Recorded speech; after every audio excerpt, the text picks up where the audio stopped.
Kiena Dawes, An Echo of Many, Part 2. Hello, I'm H.G. Tudor.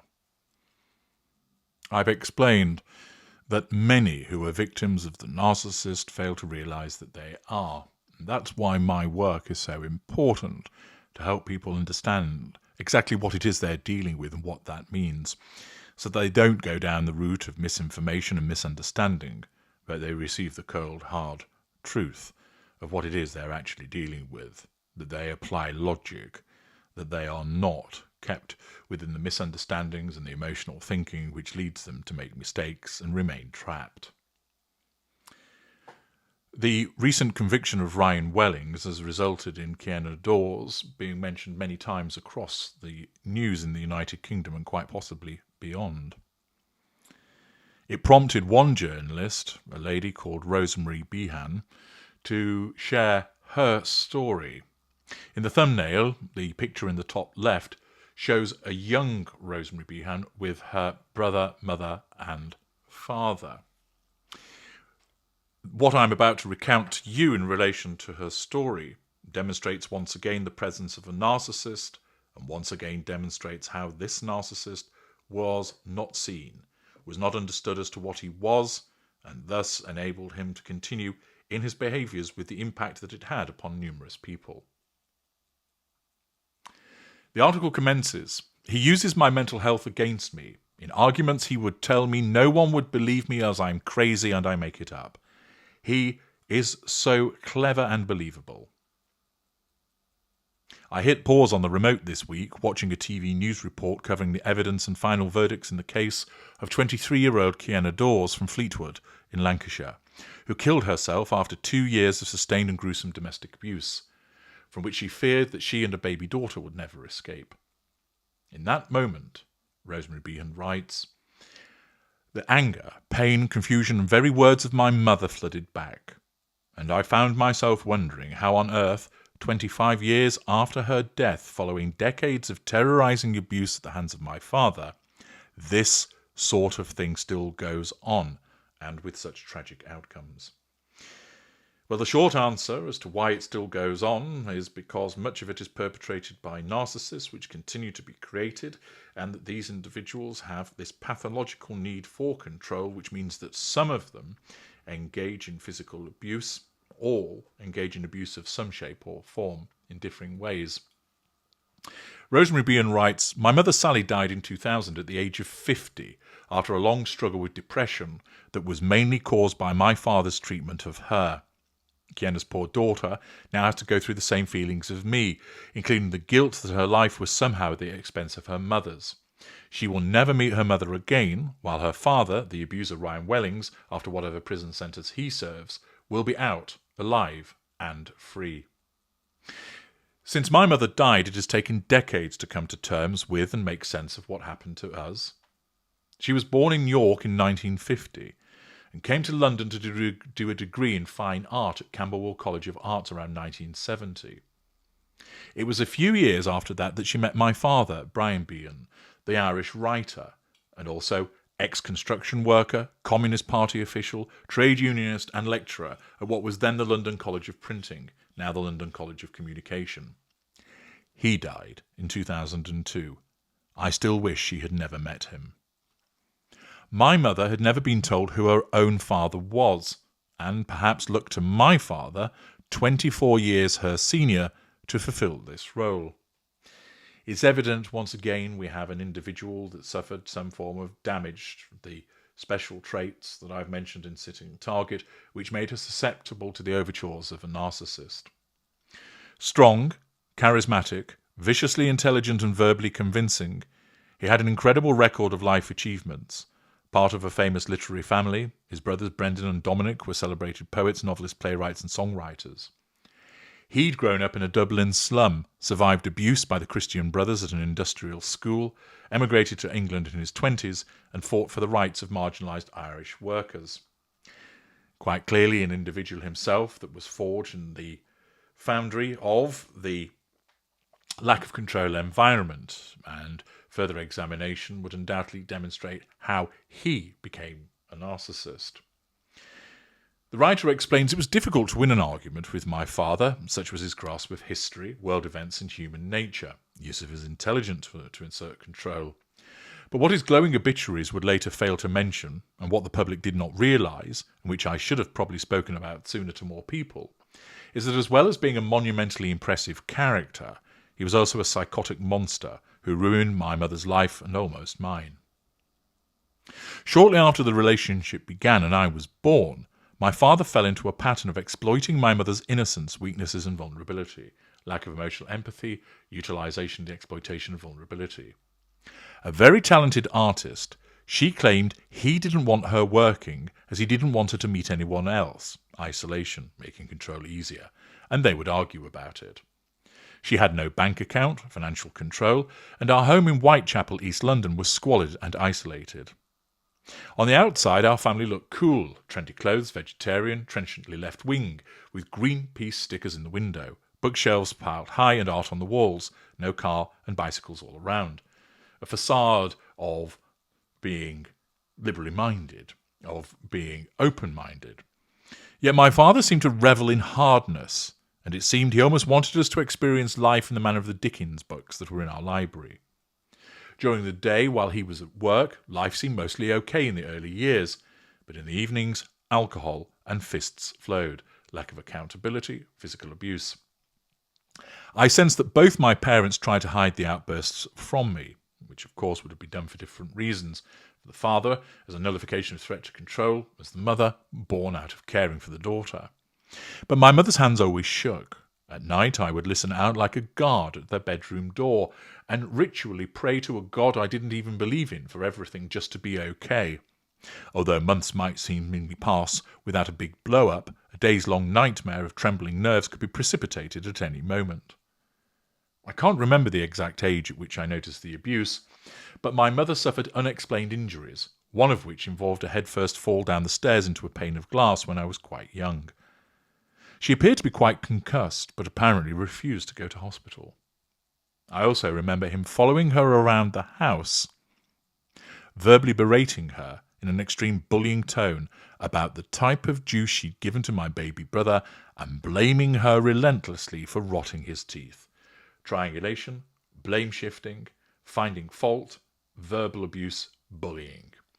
But we children were her life, and she painted fantastic murals on the walls, took us to art classes and taught us crafts at home. Because she was so isolated, my mother confided in me. I think she first mentioned leaving him when I was about 5. The idea made both of us sad, as I just wanted a wonderful dad, and she wanted me to have what she hadn't had, demonstrating the emotional empathy of her mother. Unfortunately, only looking at the good sides of a person's personality and ignoring the bad soon became a strategy for both of us.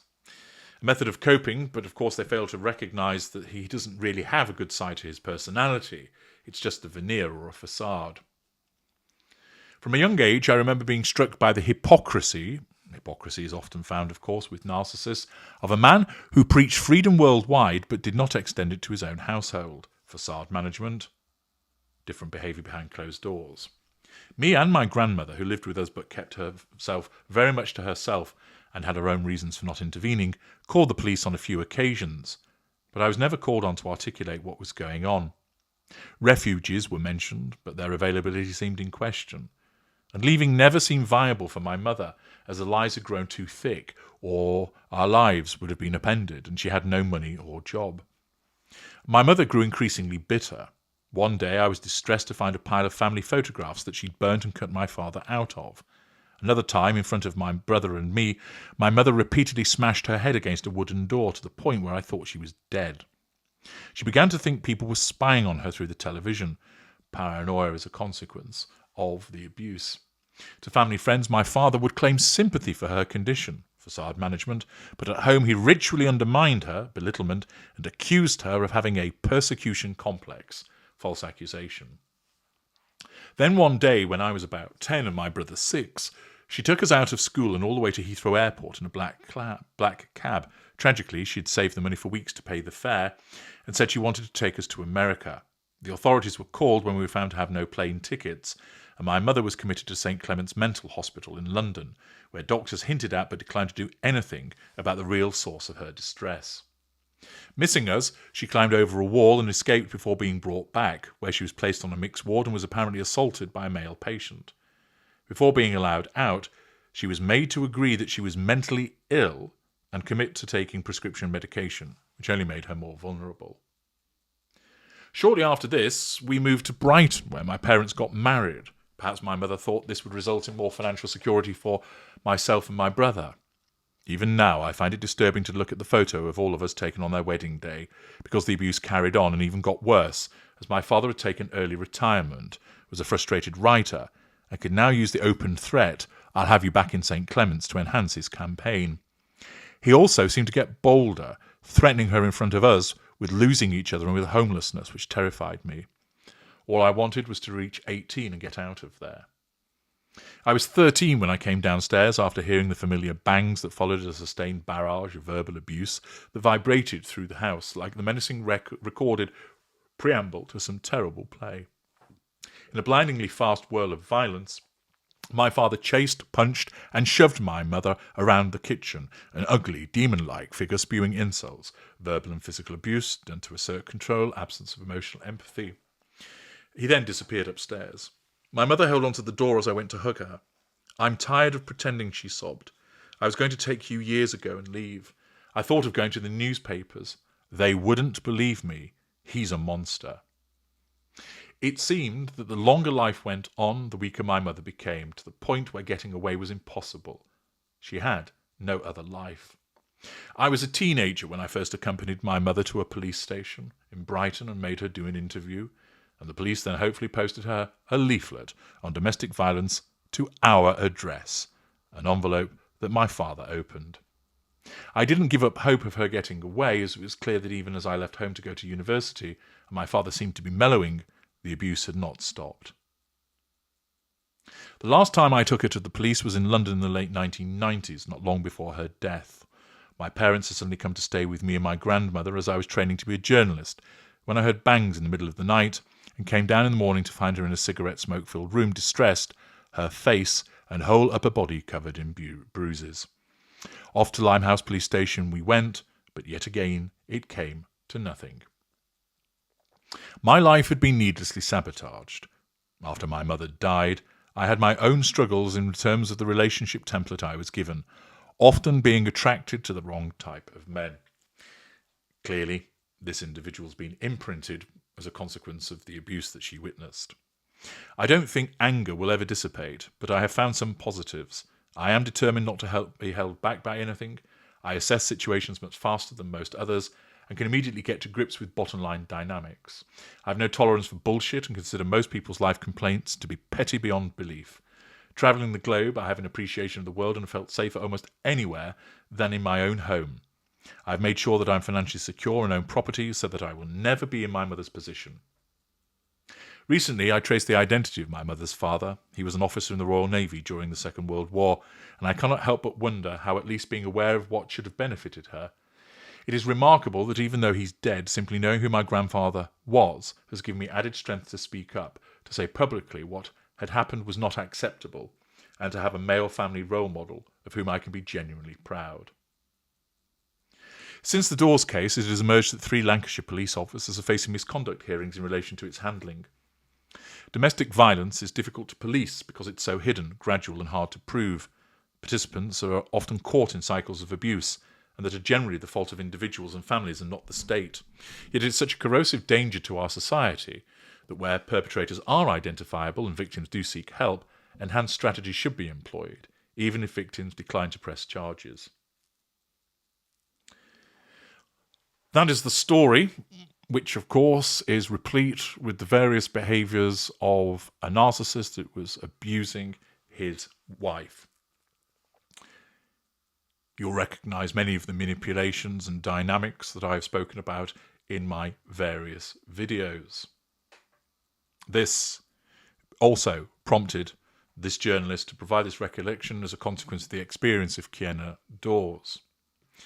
You'll also see in the thumbnail in the top right is Alex Skeel, a man who was a victim of mental and physical abuse at the hands of his ex-girlfriend, Jordan Worth. She was the first UK female to be convicted of controlling or coercive behaviour. There was a documentary that took place a number of years ago revealing the level of abuse that he experienced, where he was violently assaulted, stabbed and burnt by his abusive girlfriend. He was just days from death when police knocked on his door in June 2017, leading to an investigation that saw the mother of his 2 children jailed for more than 7 years.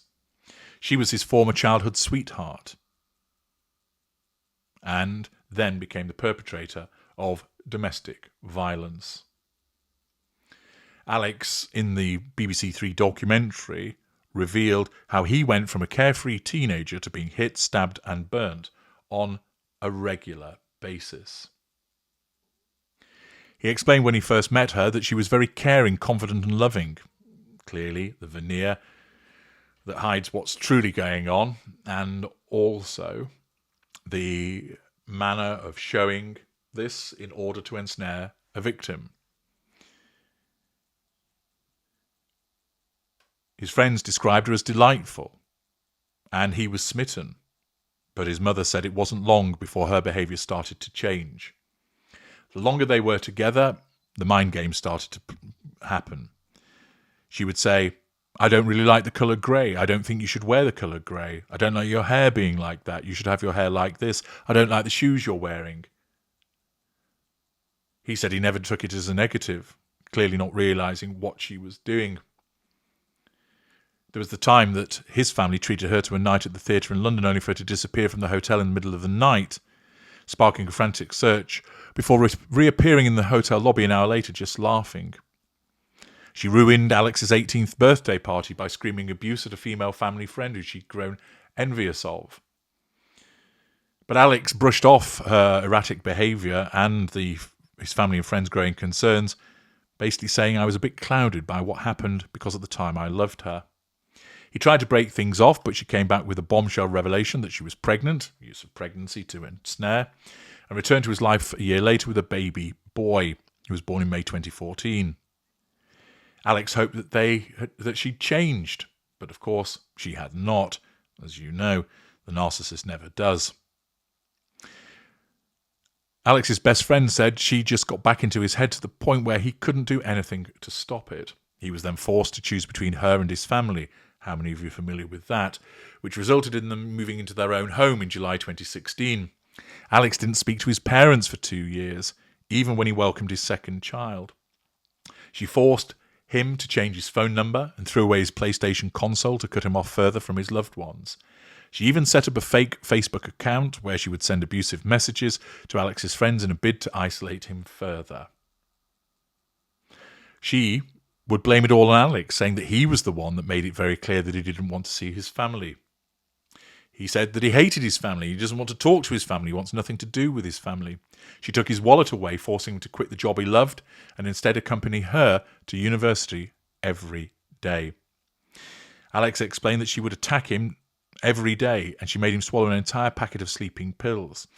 One time she attacked him with a broken hairbrush, breaking his tooth in the process. He said, "I had no money, I didn't drive, so in the end I just ripped the tooth out." He recalls being hit with a hammer or knife and it being part of his daily life.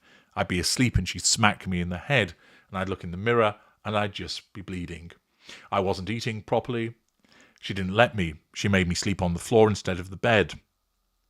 A kettle full of boiling water became her weapon of choice, leaving him screaming in pain as the skin hung off his arms and back. She would wait up all night with a kettle of boiling water, and if it went cold, she would just wait and reboil it, he says. She slashed his hand with a bread knife. Police were called by worried neighbours who heard Alex shouting, "Leave me alone, stop hurting me." A sergeant appeared, and despite there being blood everywhere, the couple insisted that his numerous injuries were self-inflicted.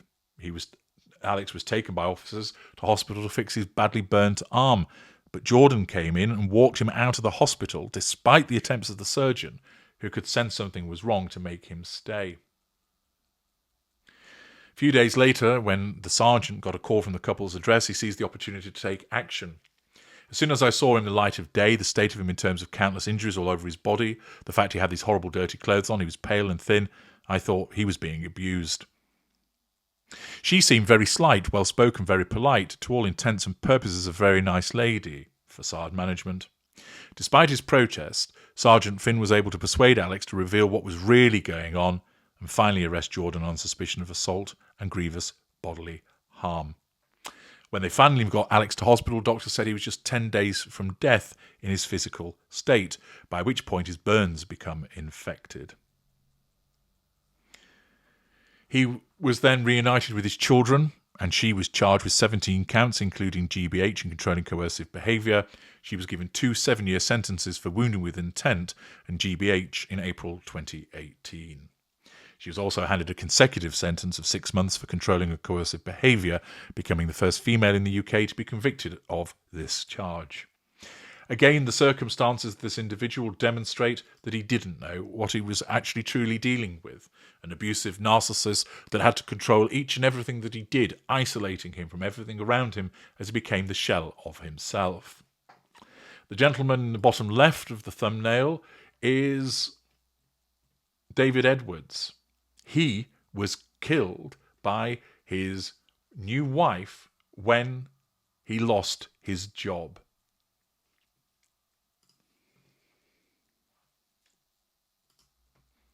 Sharon Edwards regularly beat her newlywed husband, and she was convicted of his murder by stabbing him through the heart.